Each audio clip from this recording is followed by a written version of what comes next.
فالج کے مریضوں کا بلا وجہ ہسپتالوں میں داخلہ اور مریضوں کے لواحقین کا لاکھوں روپے کا بلا وجہ خرچ۔ فالج کے اٹیک کے 4 گھنٹے کے اندر اگر مریض ہاسپٹل میں پہنچ جاتا ہے تو اس صورتحال میں سب سے پہلے سی ٹی سکین ہوتا ہے۔ یہ دیکھا جاتا ہے کہ برین ہیمریج ہے، بلیڈنگ ہو گئی ہے یا کلوٹ ہے، کیونکہ اگر ہیمریج ہو گیا ہے، بلیڈنگ ہو گئی ہے تو اس صورتحال میں صرف یہ دیکھا جاتا ہے کہ آیا جو بلیڈنگ باہر نکل آئی ہے وہ زیادہ تو نہیں، وہ دماغ کو پریس تو نہیں کر رہی، اور پھر اس کو نکالنے کی کوئی تدبیر ہے یا ڈرل کر کے اس کو نکالا جا سکتا ہے۔ اور دوسرا، اگر کلوٹنگ ہے تو فوری طور پر بلڈ ٹیسٹ ہوتے ہیں۔ اسی 4 گھنٹے میں ٹی پی اے کا انجیکشن لگتا ہے، لیکن اگر مریض 4 گھنٹے کے بعد ہاسپٹل میں پہنچتا ہے تو اس صورتحال میں 4 کام ہوتے ہیں۔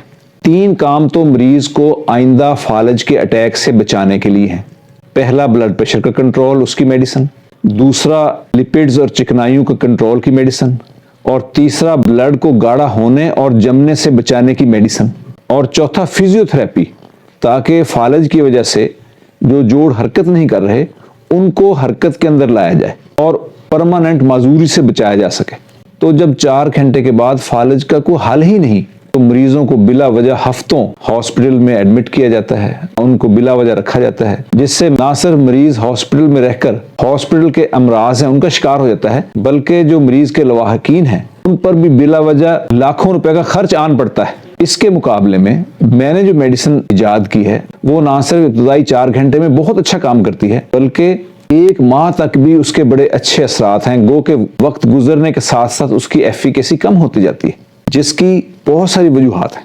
اس لیے میں یہ ریکمینڈ کرتا ہوں کہ اگر پیشنٹ 4 گھنٹے کے بعد ہاسپٹل میں آیا تو بلا وجہ اس کو وہاں نہ داخل رکھیں۔ دوسرا، ہماری اس میڈیسن سے فائدہ اٹھائیں۔ اگر آپ پاک پتن آ سکتے ہیں تو یہاں پیشنٹ کو لے آئیں، اگر نہیں آ سکتے تو آن لائن بھی آپ اس میڈیسن کو منگوا کر اس کو استعمال کر سکتے ہیں۔